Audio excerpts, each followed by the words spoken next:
세기 우리가 58번째 요셉을 높이신 하나님 제목으로 은혜의 말씀을 나누고자 합니다.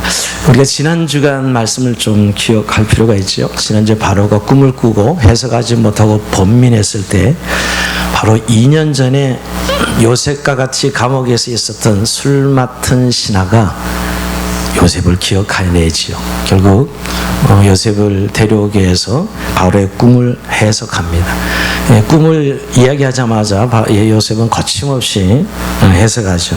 해석의 내용은 이런 거였습니다. 7년 대풍년이 있고 그 위에 7년 대흉년이 있을 것이니 7년 흉년을 대비하라는 그런 꿈의 해석 내용이었습니다. 자, 근데 오늘 이제 읽은 우리 본문에 보면 이 꿈 해석을 들은 바로가 요셉을 애굽의 총리로 발탁합니다. 그리고 그를 높여요.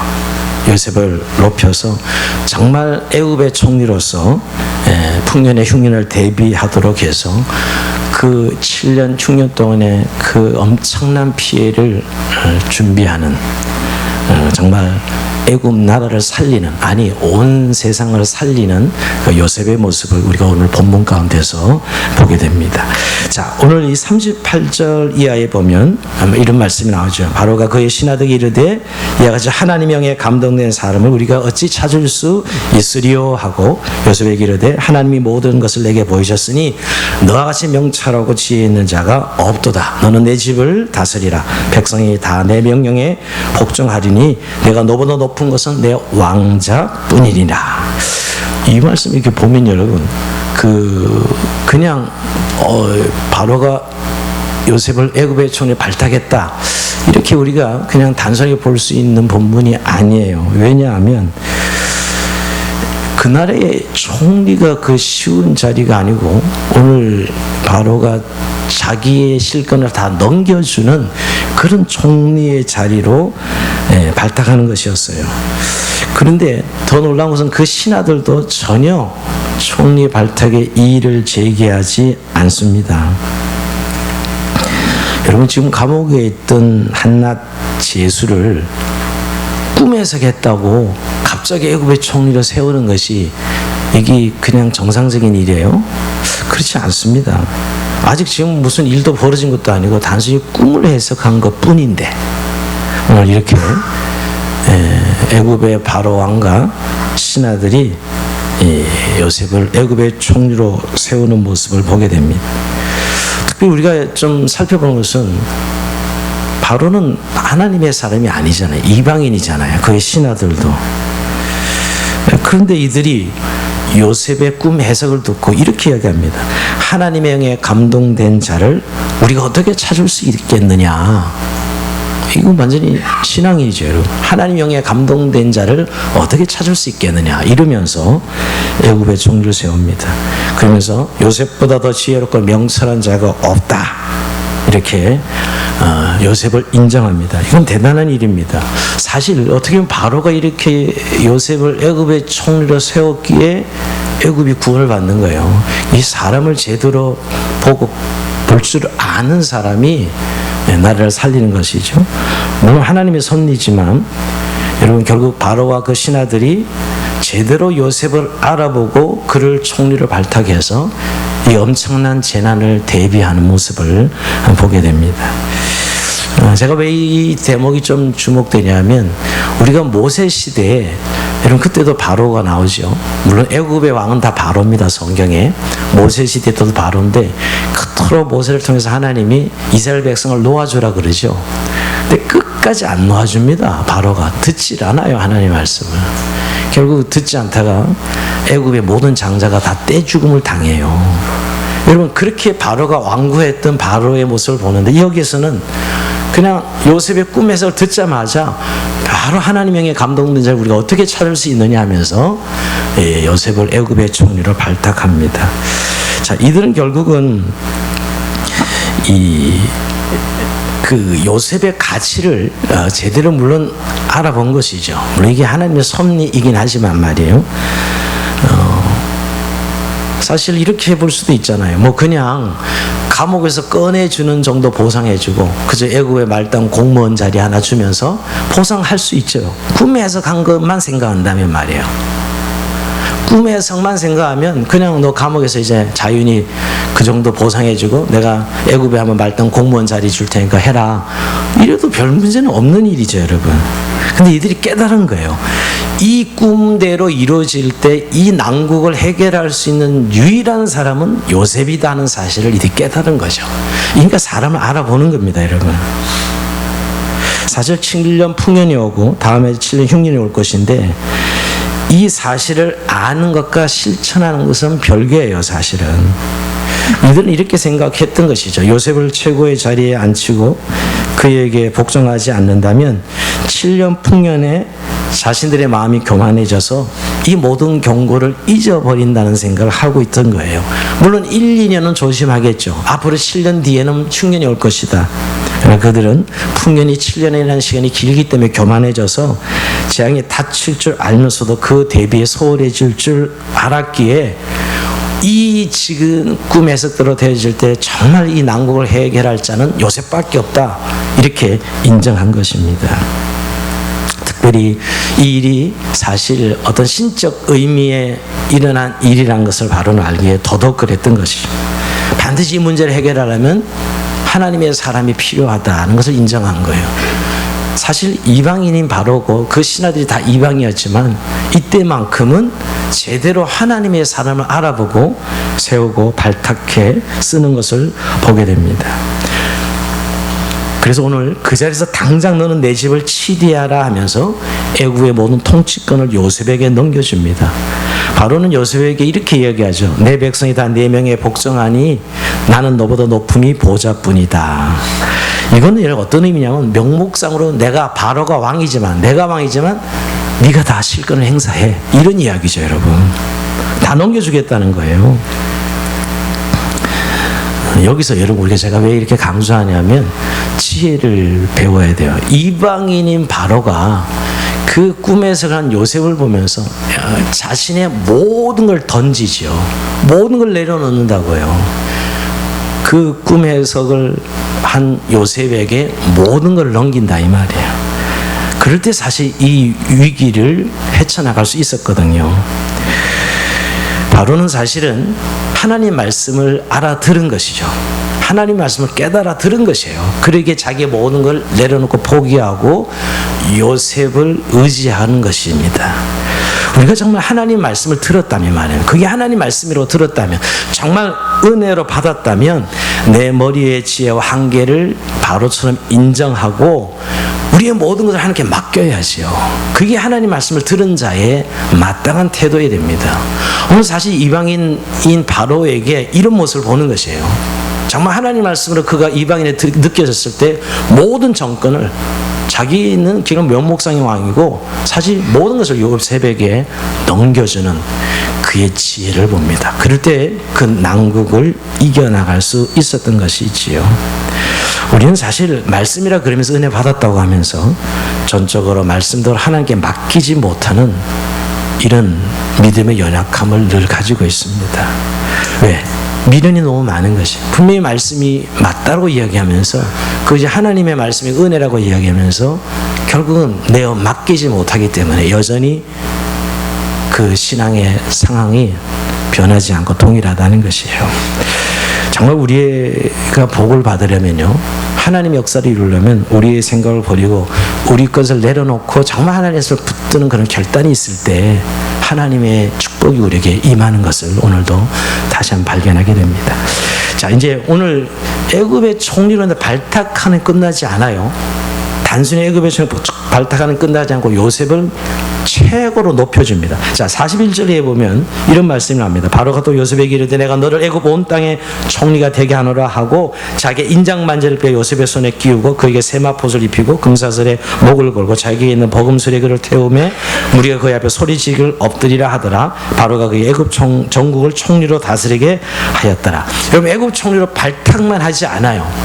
그에게 인장반지인데, 인장반지 어떤 거냐면 여러분, 일종의 어인이 찍힌 거죠. 이게 국가 간의 조약을 맺을 때 반지면서 어인이 찍으면 국가 간의 조약에 체결되는 인장반지예요. 결국 뭐예요? 왕의 실권을 다 넘겨준 거예요. 또 그 총리로서 그 직무를 감당할 수 있도록 세마포, 그를 존귀한 대우를 해줘요. 세마포를 입히고 금사슬에 목을 걸어주고, 버금수레, 두 번째 수레지요. 버금수레라는 말은 바로가 첫 번째 수레고 두 번째 수레를 태워서 행진을 하게 합니다. 시내를 행진하며 사람들에게 엎드리라고 소리치게 하지요. 정말 바로가 요셉이 얼마나 존귀한 자인가를 보여주는 대목이에요. 단순히 총리로 세워서 너 일을 해라는 끝나지 않고 바로가 요셉을 완벽하게 존귀한 자로 높여주는 그런 모습을 보게 됩니다. 이 정도로 높여요. 44절에 한번 읽어보고, 이거 참 이 정도 높여요. 시작. 바로가 요셉에게 이르되 나는 바로라 애굽 온 땅에서 내 허락이 없이는 수족을 놀릴 자가 없으리라 하고, 네 허락 없이는 네 수족을 놀릴 자가 없다. 뭐예요? 왕이에요 지금 요셉이. 말만 총리고 왕의 실권을 다 넘겨주겠다는 것이죠. 그 정도로 높여줍니다. 그리고 그 이름도 바꿔요. 요셉이라는 이름을 사브네 바네아, 애굽식 이름인데요. 이 사브네 바네아 전 뜻은 뭐지만 바네아라는 뜻은 알아요. 바네아라는 생명이라는 뜻입니다. 바네아라는 뜻이 사브넷은 무슨 뜻인지 몰라요. 사실은 이게 애굽 언어이기 때문이죠. 그러나 학자는 이렇게 얘기합니다. 생명의 구원자일 것이다. 뜻을 풀이하면 생명의 구원자. 흉인에서 자기 나라 백성을 구원했다는 의미지요. 그리고 이름만 바꿀 뿐이 아니라 결혼을 시킵니다. 그것도 누구랑? 애굽 제사장의 딸과 결혼을 시켜요. 그 당시 애굽의 제사장은 아주 가장 높은 귀족이었어요. 그러니까 귀족과 결혼을 시킵니다. 대단한 특별 대우죠, 여러분. 정말 특별됩니다. 아마 물론 바로는 생명의 은인이라고 생각하고 그를 높였을 것입니다. 그리고 사실은 이 꿈대로 되어질 때 이 문제를 해결할 수 있는 유일한 사람은 요셉밖에 없다는 사실을 알기에 모든 정권을, 자신이 가지던 모든 정권을 요셉에게 넘겨주는 그런 모습을 우리가 보게 됩니다. 근데 여러분, 여기서 한 가지 우리가 생각해 볼 문제는, 이렇게 바로가 요셉을 높이는 것은 외형적으로는 바로가 높이는 거지만 실제는 하나님이 높이시는 겁니다. 배후의 하나님이. 왜냐하면 13년간의 연단을 끝낸 요셉을 하나님이 완벽하게 높여주시는, 회복시켜주시는 그런 장면이에요. 왜냐하면 그가 13년 동안 너무너무 고통스러운 세월을 보냈거든요.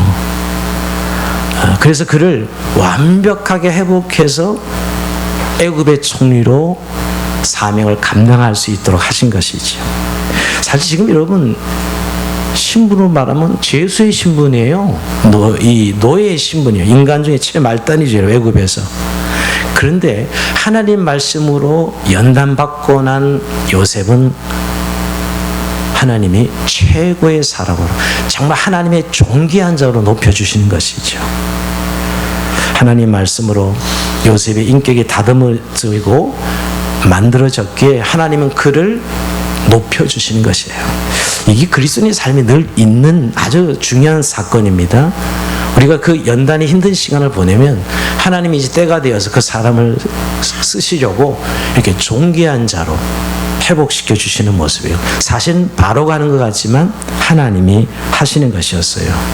이것이 이제 이런 측면이 있기 때문에 너무너무 중요해요. 단순히 보상을 해 주셨구나. 물론 13년 동안의 연단을 하나님이 보상해 주신 의미가 있지만 더 중요한 것은 지난 13년 동안 그 연단을 받으면서 요셉의 마음 안에 깊은 상처와 아픔을 치료하시는 시간이기도 해요. 이것이요. 여러분, 사실 요셉 무리 13년 동안 노예 생활, 죄수 생활을 하면서 얼마나 많은 배신을 당합니까? 형들한테 배신을 당하고, 또 정말 그렇게 충성스레 섬겼던 이 보디바르 집에서 모함을 당해서 감옥을 가는 배신을 당하고, 또 이 술 맡은 신하의 꿈을 해석해서 감옥에서 나올 줄 알았지만 또 잊어버리는 배신을 당하고, 이 정도 배신을 당하면 여러분 절대나 사람 믿지 못하겠어. 이럴 정도로 깊은 상처를 받게 돼요. 물론 여러분, 요셉은 이걸 믿음으로 잘 감당해낸 사람이에요. 그러나 인간적인 측면에서 보면, 또 내적 치유의 측면에서 보면 큰 상처를 안고 있는 거예요. 회복시키면 이런 것이죠. 그가 믿음으로 그걸 잘 인내하고 견뎠지만 그 내면의 자아상은 아주 낮은 자존감으로 무너져 있는 것이지요.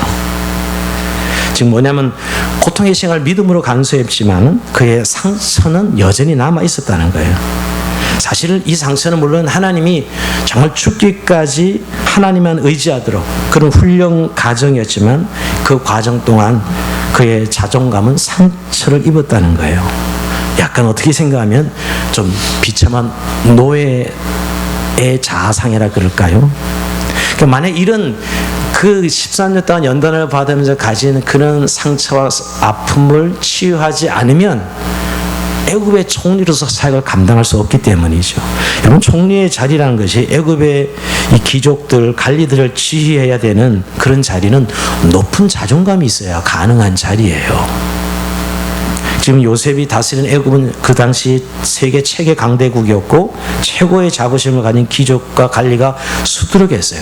그 일을 해야 되는 오늘 요셉에게 하나님이 오늘 이 바로가 요셉을 높이는 행위를 통해서 그간의 상처 아픔을 완전히 회복시켜 주시고 자존감을 높여서 그 일을 하게 하시는 사건이기도 합니다.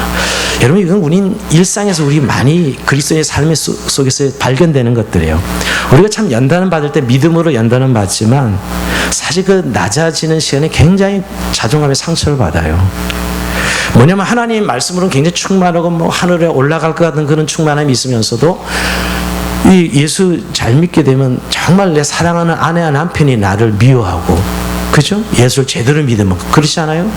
또 내 사랑하는 친구들이 나를 떠나고 이런 아픔을 경험합니다. 예수를 처음 정말 은혜 받고 제대로 믿으며, 그리고 세상에 나서 살 때도 정말 신앙적 가치로 살면 세상에서 바보가 되는 거예요. 세상이 나를 무시하고 정죄하고 이런 억울함을 당하죠, 여러분. 예수 믿어서 예수 믿는 말씀대로 살면 말이에요. 이게 사실 굉장히 우리의 자존감을 떨어뜨립니다. 물론 이게 다 믿음의 과정이고 알아요. 연단한 것도 알고 믿음을 인내하지만 실제 인간적인 측면에서는 그 상처는 우리 마음에 남아있는 것이죠. 근데 여러분, 어느 날 때가 되면, 연단이 어느 때가 마무리가 되면 하나님이 어떤 손길을 통해서 그 사람의 자존감을 이렇게 회복시켜주는, 하나님이 위로하시고 사랑하시고 이런 복귀시켜 주시는 은혜가 있다는 거예요. 누구로부터 인정받게 하고, 그래서 그 사람의 자존감을 다시 한번 회복시켜 주는 것이지요. 저는 뭘 보면 아냐면 여러분, 이 결혼해서 요셉이 두 아들을 낳는데 그 이름 짓는 거 보면 금방 알 수 있어요. 자, 50절에 그 아들의 이름이 나오는데요. 흉내 들기 전에 요셉에게 두 아들이 나되 곧 온의 제사장 보디발의 딸 아스낫이 그에게 낳은지라. 요셉이 그의 장남의 이름을 므낫세라 하였으니 하나님이 내게 내 모든 고난과 내 아버지 온 집안 일을 잊어버리게 하셨다 하며, 므낫세 이름 뜻이 있다는 뜻이에요. 뭐냐면 복수하지 않지요. 보디발의 시대장도 복수하지 않습니다. 왜? 하나님께서 이렇게 회복시켜 주셨기 때문이에요. 이 과정이 없이 그냥 권력자리에 올라갔으면 칼을 들고 휘둘렀겠죠, 여러분. 이게 하나님 뜻이에요. 그러니까 오늘 이 요셉을 높이신 하나님이 제가 오늘 잘못 잡은 것은 바로가 높이는 것 같지만 하나님께서 바로의 손길을 통해서 요셉을 총리직을 감당할 수 있도록 완벽하게 회복시켜 주시는 장면이라는 것이에요. 여러분, 우리가 고난으로 연단을 받지만 또 하나님께서 우리를 이렇게 그 연단 속에서 겪었던 어려움들을 회복시켜 주시고 위로해 주시고 또 그 은혜의 풍성함을 체험케 하신 하나님이심을 잊지 말아야 됩니다. 물론 이것은 구원 대신해 주시는 것이 아니라 구원이 얼마나 풍성한가를 체험하게 하시는 것이죠. 그래서 우리가 막 힘들게 연단 받다가도 어느 때가 되면 직장도 주시고 돈도 주시고 또 사람의 인정도 받고 이런 때가 있죠. 계속 죽으라 연단만 받는 게 아니에요. 그때 훈련으로 인하여 연단에 낮은 우리의 자존감을 회복시켜 주십니다. 제가 왜 이런 얘기를 하면 우리 한국 교회 안에 좀 신앙생활을 좀 열심히 하는 분들 중에는 좀 이 낮은 자존감을 가진 열성주의자들이 많습니다. 그 뭐냐면 이런 회복시켜주는 하나님의 은혜를 잘 체험하지 못하는 분들이에요. 저는 그런 분들의 경건을 병적 경건이다 이렇게 이야기합니다. 저도 예전에 그런 사람 중에 한 사람이었기 때문에. 뭐냐면 하나님이 늘 고난만 주시고 훈련만 하시는 분이에요, 이분에게는. 그래서 정말 어느 때가 되면 하나님이 회복시키셔서 높은 자존감으로 사람들을 섬기고 세우고 이런 자리에 있게 하시거든요. 근데 계속 훈련 중이에요. 훈련에, 물론 평생 우리가 훈련 받지만 여러분, 그러니까 이런 거죠. 절대로 다른 사람의 인정과 칭찬 잘 못 받아들여. 굉장히 경건한데 다른 사람의 인정과 칭찬 잘 못 받아들여. 누가 한마디 좀 이렇게 분위기에서 농담해도 농담도 못 받아들여. 너무 경건하기 때문에. 항상 우리는 십자가 가지고 경건해야 되는 거죠. 그리고 항상 자기는 좀 비참해야 은혜가 돼. 그리고 힘들어야 은혜가 되는 거 있죠. 이런 분들 안 계시죠? 우리 교회는, 그죠? 힘들어야 은혜가 되고 욕을 먹어야 은혜가 돼. 이런 것만 있는 게 아니거든요, 예수 믿는 것이. 그리고 꼭 뭔가 지적하고 뭔가 이렇게 드러내야만 그것이 하나님의 의를 이루는 것처럼 그렇게 생각하는 경건이 있습니다. 또 사실 우리 한국교회 그런 경건 중에는 무조건 가난해야 경건한 걸로 생각하는 분들도 있어요. 청빈이 성경에 말하는 그런 경건일까요, 여러분? 물론 가난과 부함은 경건도 아니에요. 가난해서 경건, 가난하고 부자도 경건한 것도 아닙니다. 근데 왠지 우린 가난해야 경건하다 이렇게 생각하는 거예요. 그렇지 않아요. 이게 약간 좀 왜곡된 병적 경건이다 이런 생각을 합니다. 하나님이 회복시켜줄 때는 정말 멋있게 회복시켜 주시고 멋있게 쓰시는 하나님, 우리를 대우해 주시고 우리의 상함을 치유해 주시고 이런 하나님이신 것을 우리가 생각하면서 우리가 이런 은혜를 사모해야죠.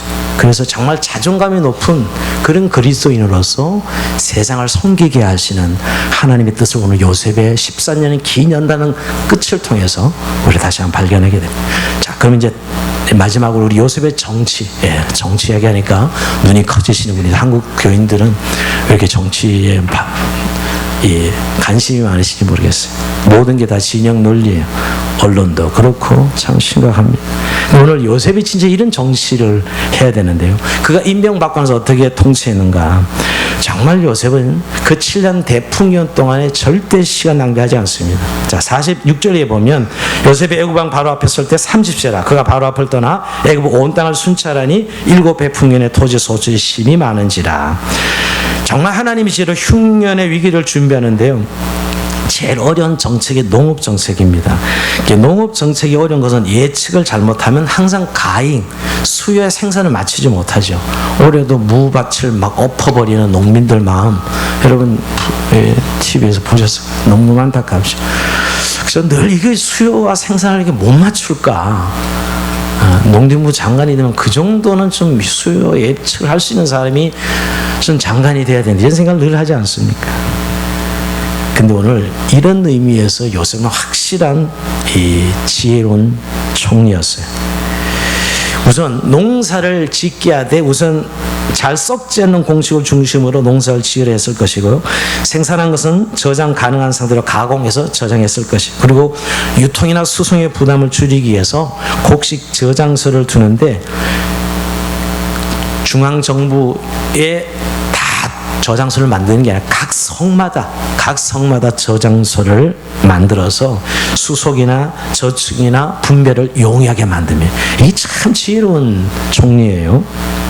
그러니까 7년 흉년을 해서 일사불란하게 준비하죠. 그래서 48절에 보면 이렇게 이야기합니다. 요셉의 애굽 땅에 있는 그 7년 곡물을 거두어 각 성에 저장하되 각 성읍 주위에 밭의 곡물을 그 성읍 중에 쌓아두며 쌓아둔 곡식에 바다머리 같이 심이 많아 세기를 그쳤으니 그 수가 한이 없음이었더라.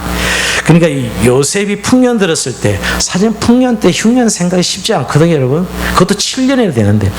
근데 하여튼 이때 요셉은 7년 내내 국가사업으로 곡식 창고를 만들게 하고, 그것도 한 곳이 아니라 각 성마다 다 곡식 창고를 만들게 해서 운송과 저장 문제를 한꺼번에 해결하고, 그리고 사실은 세금으로 남는 곡식을 다 흡수하고 또 모든 애굽의 농업 정책을 7년 흉년에 대비하게 합니다. 여러분, 농업이 굉장히 나중에 우리 앞으로 먹거리가 이 전쟁이 될 거예요. 우리가 중공업이 중요하긴 하지만 이 농업은 결국 사람이 먹어야 살잖아요. 이 농업 정책이 나중에 이 국가 가장 중요한 산업이 될 것이다라고 이야기하는 사람이 꽤 많습니다. 지금도요. 어떻게 보면 이건 수출 수입의 문제가 아니라 국민의 생명의 생명을 결정하는 중요한 문제죠. 근데 오늘 요셉의 뛰어난 부분은 여러분, 발로 뛰어다니는 총리였어요. 사실 이 책상에 앉아가지고 보고서나 받으면서 일하는 그런 관리가 아니었습니다. 책상에 앉아서 보고하고 계산하는 사람이 너무 이상적이고 비현실적인 정책들만 내놓죠. 근데 이 요셉은 발로 뛰어다니면서 현실의 실정을 살펴가면서 그 지역에 맞는 저장장군을 만들고 7년 흉년을 대비하게 합니다. 참 이런 장관을 우리가 둬야 되는데, 그죠? 나라가 잘 되려면. 맨 정치 논리에 묶여서 지금은 5년마다 정권이 바뀔 때도 이럴 것 같아요. 표를 얻는 거에 모든 정치가 혈안이 되어 있고, 이념과 이 진영 논리 때문에 참 한국은 기도 많이 해야 될 것 같아요. 이런 좀 요셉 같은 장관이 있으면 나라가 살 텐다는 생각을 다시 한번 해보게 됩니다. 근데 정말 요셉이 예언한 대로 7년 풍년이 끝이 납니다. 그리고 이제 흉년이 들기 시작하죠. 야, 이때가 이제 정말 요셉의 진 면목, 진 가치가 드러나죠. 7년 풍년이야 별 문제가 없었지만 흉년의 대책을 어떻게 했냐에 따라 흉년을 대비할 수 있는 것이죠. 근데 결국 여러분, 오늘 54절에 보면 요셉의 말과 같이 7배 흉년이 들기 시작하며 각국에는 기근이 있으나 애굽 온 땅에 먹을 것이 있더니 애굽 온 땅이 굶주림에 백성이 바로에게 부르짖어 양식을 구하는지라 바로가 애굽 모든 백성이 이르되 요셉이 가서 그가 너에게 이른 대로 하라 하니라. 약간 좀 이해하기 어려운데, 쌓아두는데 왜 굶주려서 아우성치냐고. 애굽에도 여러분 결국 풍년이 지나게 이제 시간이 흉년이 들면서 결국 자기가 가진 양식 다 먹고 이제 떨어지니까 이제 난리 피는 거죠. 없다고. 그럴 때 이제 창고를 열어서 이제 공급하게 되는데, 이때도 바로는 야, 요셉에게 가서 요셉이 너희가 이런 대로 하라. 정권을 요셉에게 넘겨주면, 규르님에서 이 바로는 대단히 지혜로운 임금이에요. 자기가 할 수 없는 일을 요셉이 아니고 요셉에게 다 떠넘기지요. 지금 단순히 애굽 땅만 아니라 그 당시의 모든 전 세계가 다 흉년이 돼서 곡식이 말라버리게 됩니다. 다른 데는 비축하지 않았기 때문에 이제 이미 기아로 사람들이 죽어가고 있는 그런 상황이었을 것입니다. 근데 오늘 이 애굽 땅에는 비축한 양식이 있었기 때문에 그때로부터 이제 저장소에 있는 양식을 내놓는 것이죠. 근데 여러분, 오늘 이 저장소에 양식을 내놓는 모습을 보면 공짜로 주지 않습니다. 자, 56절에 보면 온 집에 기근이 있으면 요셉이 오는 창고를 열고 애굽 백성에게 팔세, 애굽 땅에 기근이 심하며 각국 백성도 양식을 사려고 애굽으로 들어와 요셉에게 이르렀으니 기근이 온 세상에 심함이었더라. 제가 왜 이걸 주목하냐면요, 만약 그냥 무상으로 나눠줬더라면 금방 다 없어졌을 거예요. 그러지 않고 비싼 가격에 팔았어요. 그래서 7년 흉년이 유지돼서 사람 죽지 않도록. 이게 정치를 하고 이런 나라를 정말 돌보고 섬기는 사람들의 이 지혜가요. 이 대중은 말이야 눈앞밖에 못 보는 거예요. 그냥 지도자라는 건 저 끝을 보는 사람이 지도자지요. 그래서 사실 요셉이 이렇게 비축한 것을 그냥 내놓을 수 있었지만은 팔아서 낭비되지 않도록 7년의 흉년을 이겨나가도록 하는 정말 지혜로움을 여기서 보게 됩니다. 이웃 나라에서도 사러 오면 팔고요. 여기서 어떻게 보면 경제적으로 돈도 벌고 또 기근도 막는, 기아도 많은 그런 정책을 피게 됩니다. 정말 요셉은 애굽의 총리를 해서 애굽을 살리고 온 세계를 살리는 명실상부한 하나님의 사람으로서 총리직을 감당합니다. 자, 오늘 말씀을 좀 이제 정리하면서 여러분, 결국 오늘 이 요셉이 흉년을 대비하는 이 지혜로움을 발견하는데, 이 지혜는 어디에 있는 거예요? 이 요셉의 이 실제잖아요, 여러분. 오늘 저는 모든 좀 우리 정치하는 지도자들이 이 창세기를 좀 봤으면 좋겠다, 이런 생각이 들었습니다. 이렇게 지혜롭게 하는 지혜로움이 어디서 시작되는 거예요? 요셉은 꿈을 통해서 하나님의 말씀을 받게 됩니다. 그리고 그 꿈을 실천해 나갈 때 그것이 오늘 지혜가 되고 해결이 되었어요. 자, 오늘 좀 어렵게 느껴지면 있는지 몰라도 요셉의 이 지혜는 결국 하나님 말씀대로 순종한 거예요. 그 꿈은 결국 하나님 말씀이었고, 그 꿈을 듣고 요셉은 그대로 순종하는 모습으로 일을 감당한 것이지요. 결국 여러분 하나님의 말씀의 지혜예요. 그냥 말씀대로 그는 순종했던 것이죠. 그것이 오늘 6년 7년을 대비해서 애굽 사람들을 살리는 일을 합니다. 여러분 우리가 하나님 말씀 그래요. 근데 이 하나님 말씀이 그냥 내 어떤 종교적 신념이나 자기 확신에 머물러 있는 하나님 말씀이어서는 안 돼요. 정말 하나님 말씀은 매일매일 내 삶에 하나님 말씀 내게 주어진 말씀대로 순종해 가는 것이 하나님의 지혜로 살아가야 되는 거죠. 그래서 정말 내게 지금 하나님 말씀이 있느냐는 거예요. 하나님은 말씀하시는 하나님이고 우리와 소통하시는 하나님이에요. 그래서 말씀과 기도 생활이 없이는 예수 믿는 삶은 있을 수 없는 거예요, 여러분. 그러니까 매일매일 결국 하나님 말씀을 순종해 하면 그것이 지혜가 되어서 하나님 뜻을 이루어 드리는, 결국 여러분 그 하나님 말씀이 있는 곳에 진짜 양식이 있었거든요. 말씀대로 순종했을 때 꿈의 해석 그대로 순종하는 거잖아요. 사실 요셉은 거기 순종에 결국 답이 있었고 그것이 하나님 뜻이 이루어지는 것이에요. 그러기에 그 말씀 있는 곳은 양식이 있어서 굶주린 가 기하여서 사람들을 살릴 수 있었다는 거예요. 여러분이 정말 이런 매일매일 하나님 주신 말씀이 있습니까? 그 지혜로가 있냐고요. 대부분 그냥 하나님 말씀은 구원받을 수 있어, 나는 내 어떤 확신이나 위로의 말씀 정도로 끝을 내고 살아가는 건 여전히 내 머리로 살아가야 된다는, 내 노력으로 살아가야 된다는 생각에 사로잡혀 있지는 않습니까? 그러니까 하나님 말씀이 없는데 진짜 기갈이 있어요. 여러분 진짜 영적 기갈이 얼마나 심각한지를 아셔야 돼요. 이 시대는 말씀은 너무너무 많지만 각 개인에 적용되는 관점에서 보면 말씀의 기갈이에요. 여전히 사람들이 아우성입니다. 정말 오늘 요셉의 지혜는 바로 그 말씀의 지혜에서 시작됐다는 거예요. 그래서 결국 여러분 오늘 이 요셉이 총리로 발탁되는 것을 보면서 오늘 우리가 이 말씀을 보면서 야 우리도 농림부 장관 하면 되나? 우리 이 말씀 잘 적용해서 농림부 장관하라고 총리하라고 이 말씀 주신 것은 아닐 겁니다. 물론 그런 분도 나올 수도 있지만 결국 하나님의 지혜로 세상을 섬기는 요셉의 모습이에요. 그가 13년 동안 연단을 받고 드디어 하나님의 연단이 끝났을 때 그를 발탁해서 그를 세상을 섬기는 자로 하나님께서 그를 세우시는데 요셉만 그러겠냐고요. 저 여러분에게 연단이 있는 것은 이 연단 끝에 우리를 하나님 다듬으셔서 멋있게 이 세상 가운데 두셔서 세상을 섬기게 하시는 것이죠. 근데 저는 결국 말씀의 지혜에서 요셉이 이런 삶을 살았다고 말씀드리는데 그 지혜의 더 근본적인 게 뭘까? 요셉의 마음속에 무엇이 있었기에 이것이 가능했을까?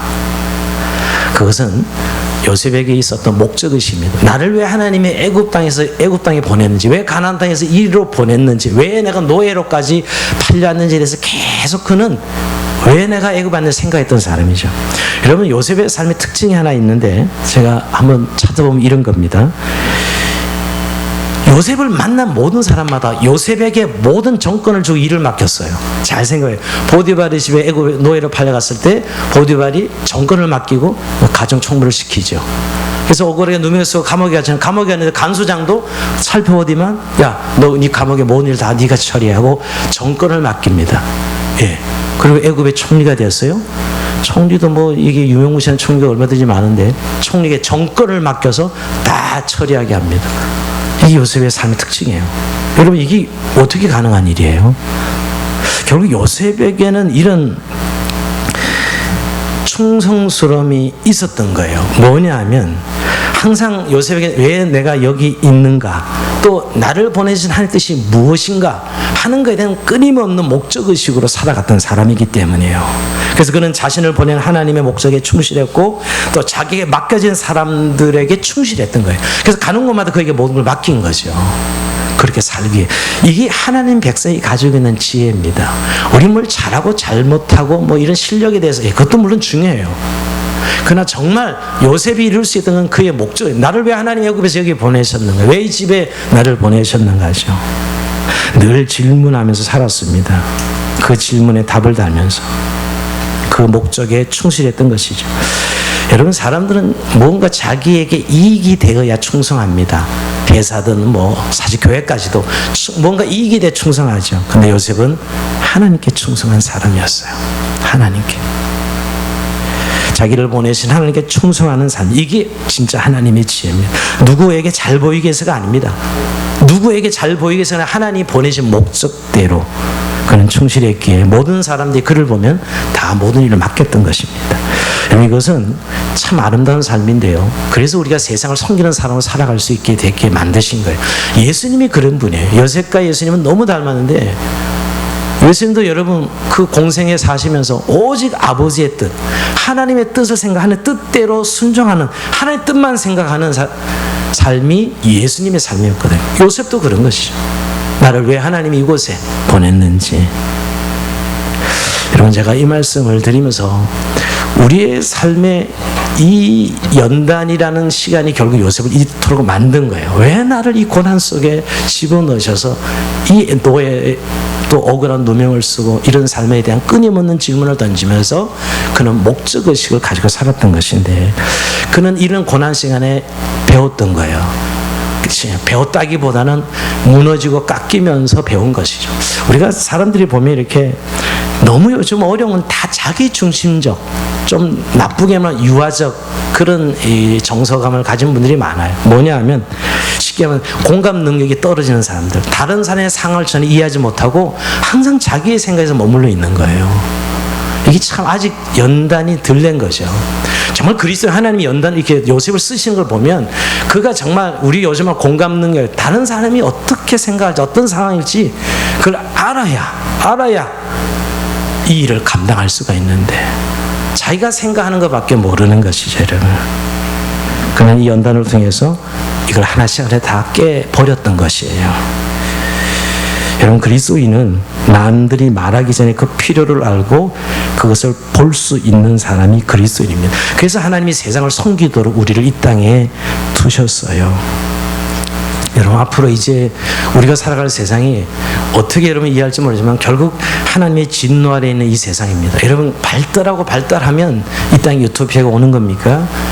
그렇지 않아요. 저는 요즘 정말 매일이 다르게 발전하고 있지만 인간의 악은 더 치달아 가고 있어요. 그렇죠? 하나님의 진노로. 하나님 없는 세상, 하나님 무시하고 인간이 하나님 자리를 깨차고 있는 이 세상을 보면서 언제 하나님의 심판의 진노가 임하는지.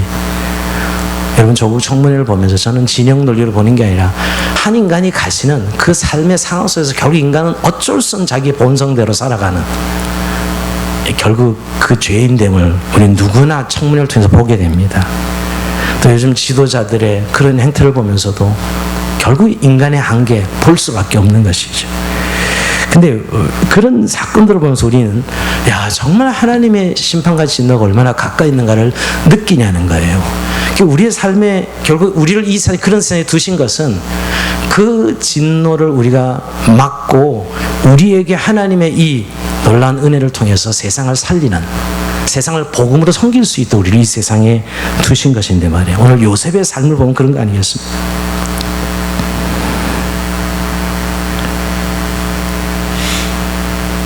근데 우리는 자꾸 그런 것 같아요. 이 연단을 두려워해요. 연단 이후에 하나님 우리를 사용하시고 우리를 세우시길 원하시는데 말씀대로 살면 연단을 뚫고 가는 거죠. 말씀 자체를 두려워해요. 그래서 그냥 머물러 있는, 연단을 더 이상 쉽게 하면 거부하는 것이죠.